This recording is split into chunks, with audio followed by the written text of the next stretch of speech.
بسم الله والصلاة والسلام على رسول الله وعلى آله الطاهرين أما بعد اللهم اشرح لي صدري ويسر لي أمري واحلل عقدة من لساني يفقه قولي.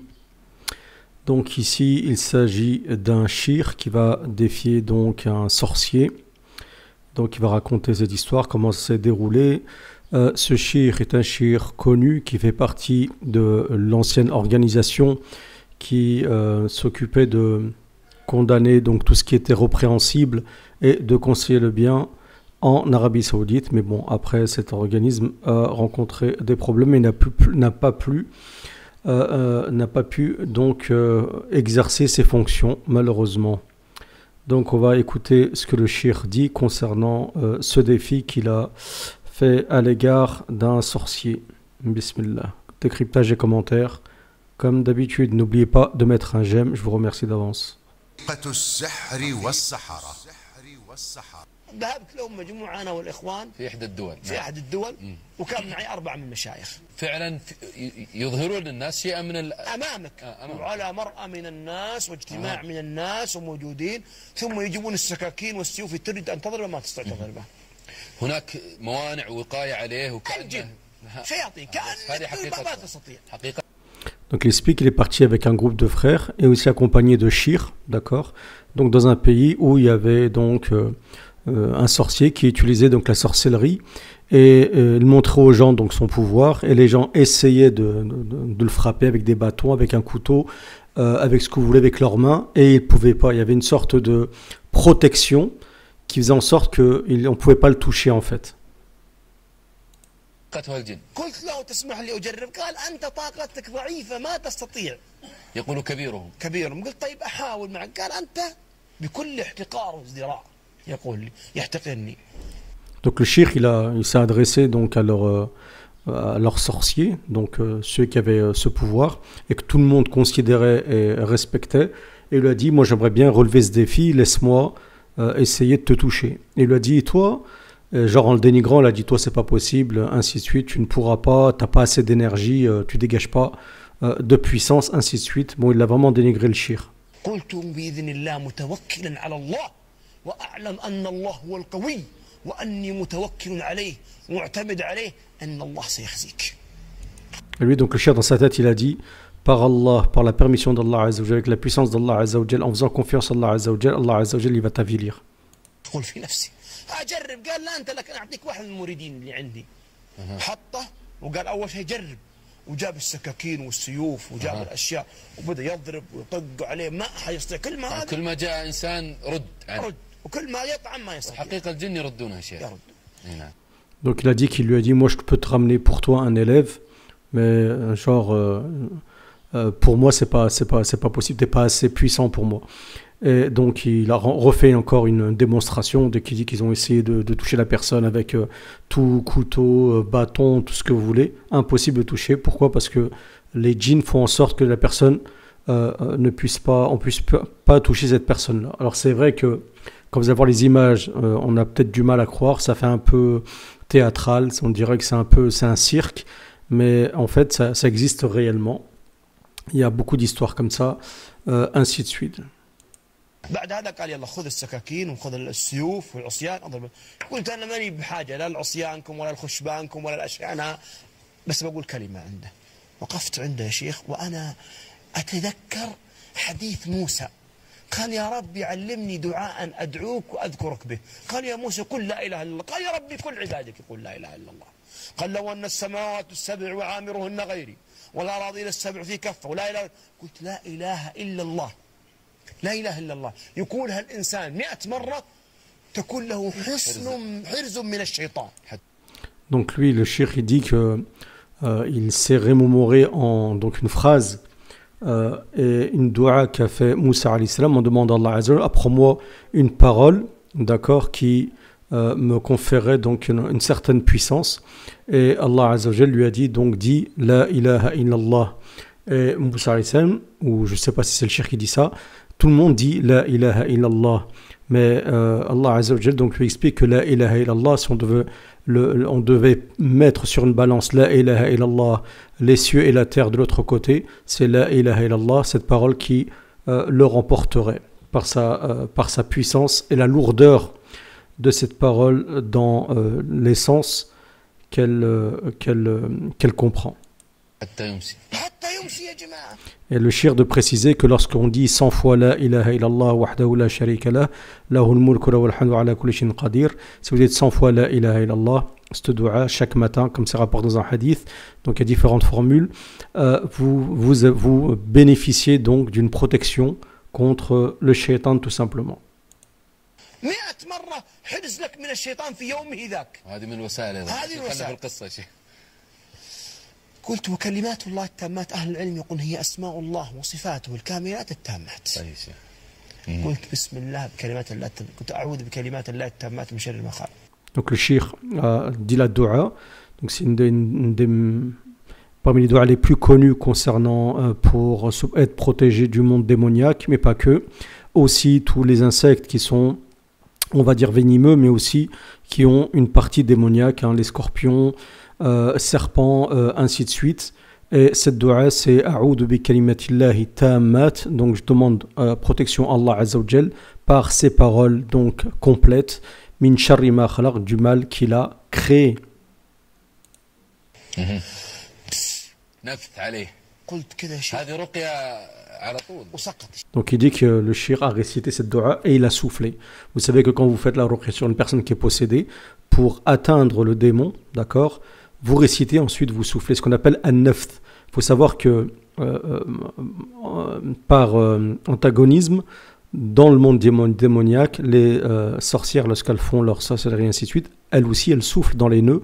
C'est figure dans la sourate Al-Falaq. قل أعوذ برب الفلق من شر ما خلق ومن شر غاسق إذا وقب ومن شر النفاثات في العقد. On demande protection de Allah Azza wa Jalla contre celles qui soufflent dans les nœuds, في العقد. Donc pour contrer un mal, on le contre aussi en soufflant, mais simplement nous on souffle en récitant les paroles parfaites et complètes, qui sont la parole d'Allah Azza wa Jalla, les noms d'Allah Azza wa Jalla, ainsi de suite. ونفث عليهم سقطوا واحدا تلو الآخر بفضل الله ثم بفضل هذا الدعاء المبارك الذي كان يتلوه النبي محمد صلى الله عليه وسلم. Donc il a soufflé, il a fait tomber tous les élèves, et là donc il s'attaque à leur chef, hein, ce grand sorcier. Je pense que c'est dans ce pays, ça doit être Allahu Alam, je pense que c'est l'Indonésie, mais je ne suis pas sûr. صباحا ومساء للحفظ من كيد الكائدين والسحرة المشركين. قال لا طاقتك قوية استمديتها من هذا. من اللي هذا يا شيخ؟ معي واحد من المشايخ. قلت هذا الولي الصدق مو بنت. هؤلاء أولياء الله. قال لا سبحانه وتعالى. جيب بقية. فرص شيخ مجموعة أشخاص. سبحان الله. قال يلا جرب بالسكاكين مرة أخرى. قلت لا. وأنفث الشيخ على الأول أعوذ بكلمة الله التامات والثاني يسقط والثالث يسقط والرابع يسقط. Donc il explique en récitant donc cette dua, il les a tous fait tomber un derrière l'autre. Il a dit j'ai pas besoin d'utiliser de couteau, de ce que tu veux, de bâton, ainsi de suite. Juste avec une parole, je te fais tomber. الذين كانوا يعني قبل ذلك يعني يتوقعون ويستمدون مثل والسادس الشيخ يسقط ولما جيت عند السابع فنظرت إليه فسقط. قلت قل جاء الحق وزهق الباطل. Et ensuite le shir a récité donc le verset قل جاء الحق وزهق الباطل, dit la vérité est venue et le faux c'est annihilé. هذا من دون تفلة يا شيخ, هذا طاقته ضعيفة. إذا يا شيخنا أمام ذكر الله والرقية والرقية وكلام الله ما يقفون أبدا. ما يصمت شيء. كلمات. Donc il dit ne peut pas tenir avec avec le haq et avec les invocations. La parole d'Allah. آية الكرسي والله لو تشوف آية الكرسي إيش تصنع. Il a dit si vous voyez le pouvoir du verset du repose-pied Ayat al-Kursi, bien sûr contre le monde occulte, il a dit c'est incroyable. Il faut savoir que le cheikh lui il est dans le domaine de la ruqya. Donc il y a énormément de vidéos sur le domaine. فإنما يدل على حسن التوكل على الله تعالى واليقين في أن قدرة الله فوق كل شيء وأن الله سبحانه وتعالى هو النافع وهو الضار. لو تشوف عظمتها آية الكرسي يقول النبي صلى الله عليه وسلم إذا أوى الرجل إلى فراشه فقرأ آية الكرسي لا يزال عليه من الله حافظ ولا يقرب شيطان. وهي أعظم Donc le prophète dans un hadith, il dit celui qui, lorsqu'il va dormir et qu'il est sur son firaj, sur son lit et qu'il récite Ayat al-Kursi, il ne cesse de bénéficier d'un protecteur de la part d'Allah, d'un ange protecteur jusqu'à ce qu'il réveille. Donc il est protégé de la part d'Allah Azza wa Jal. Donc récitez Ayat al-Kursi avant de dormir et récitez Ayat al-Kursi le matin et plusieurs fois dans la journée. Tant que vous le pouvez réciter Ayat al-Kursi, c'est bien. C'est une bonne chose et Inch'Allah ça vous protégera de la part d'Allah Azza wa Jal si vous avez la conviction qu'Allah Azza wa Jal, c'est Allah Azza wa Jal qui agit. آية في كتاب الله. ومفهومنا عندنا يا شيخ احنا مفهومنا ان آية الكرسي انها تحفظك من الشياطين. لا. يقول النبي صلى الله عليه وسلم أوى إلى فراشه فقرأ آية الكرسي. Donc lui s'appelle Adel ibn Tahir al-Muqbil, ça c'est son nom. Et en fait c'est le Raïs, donc Markaz Hayat al-Farouq ou al-Faysaliya. Donc c'est le président du centre, donc l'organisation al-Farouq, ainsi de suite. راح في البر نام في البر نام في الصحراء قال لا يزال عليه من الله حافظ من السراق والحرمية والمعتدين والجراثيم والميكروبات والثعابين والعقارب ولا يقرب شيطان موضوع الجن والشياطين والسحر هذا أمر آخر. آية الكرسي إذا قرأها إذا أصبح حفظ من الجن حتى يمسي قرأها إذا أمسى حفظ من الجن حتى يصبح. آية الكرسي. Donc il dit non seulement c'est pas que ça te protège uniquement du monde occulte, mais quand tu récites Al-Kursi, ça te protège de tout, ça te protège des voleurs, des microbes, de tout ce que tu veux, de tout ce qui peut être nuisible par l'homme. J'aurais écouté pour être sûr. راشي فقرأ آية الكرسي لا يزال عليه من الله حافظ ولا يقرب شيطان. وهي أعظم آية في كتاب الله. ومفهومنا عندنا يا شيخ احنا مفهومنا ان آية الكرسي إنها تحفظك من الشياطين. لا. يقول النبي صلى الله عليه وسلم أوى إلى فراشه فقرأ آية الكرسي راح في البر نام في البر نام في الصحراء قال لا يزال عليه من الله حافظ من السحر. C'est-à-dire qu'il ne cesse d'avoir de la part d'Allah Azza wa Jalla un protecteur. Donc ça te protège contre tout bi'idhnillah ta'ala, contre tout mal quand tu récites Al-Kursi, quand tu récites avec conviction. Donc où tu vas dormir, dans n'importe quel endroit, ça va te protéger. Et ceux qui ont fait l'expérience de réciter Ayat al-Kursi et la dua A'udhu bi kalimatillahi tammati min sharri ma khalaq ont vu que ça les a protégés réellement. Et puis un hadith du prophète où une fois un compagnon, sa demeure a brûlé. Le prophète a dit, si tu aurais dit cette dua, ta maison n'aurait pas brûlé. Aussi, un compagnon qui a été touché par un scorpion, piqué par un scorpion, le prophète lui a dit, sallallahu alayhi wa sallam, la même chose. Donc voilà. Et moi personnellement, donc ça c'est mon témoignage personnel, quand j'étais jeune, donc ça remonte à... c'était en 93. Donc je pars avec des frères, on se rend à Marrakech, donc à Jama' al-Fna, la place très connue à Marrakech. Donc là-bas, vous avez quelqu'un qui est en train de faire une sorte de démonstration. Et à cette époque, je lisais beaucoup les livres d'Ibn Taymiyyah, surtout donc j'ai oublié Rasel ou al-Masail, ainsi de suite. Bon, des livres d'Ibn Taymiyyah que je lisais à l'époque, Kitab al-Furqan, ainsi de suite. Et donc je lisais aussi les histoires d'Ibn Taymiyyah lorsqu'il affrontait donc les Dajjalines, les charlatans, ainsi de suite, qui les défiaient. Et Ibn Taymiyyah, il lui arrivait rien par la puissance d'Allah Azza wa Jal. Il était déterminé et il avait confiance en Allah Azza wa Jal.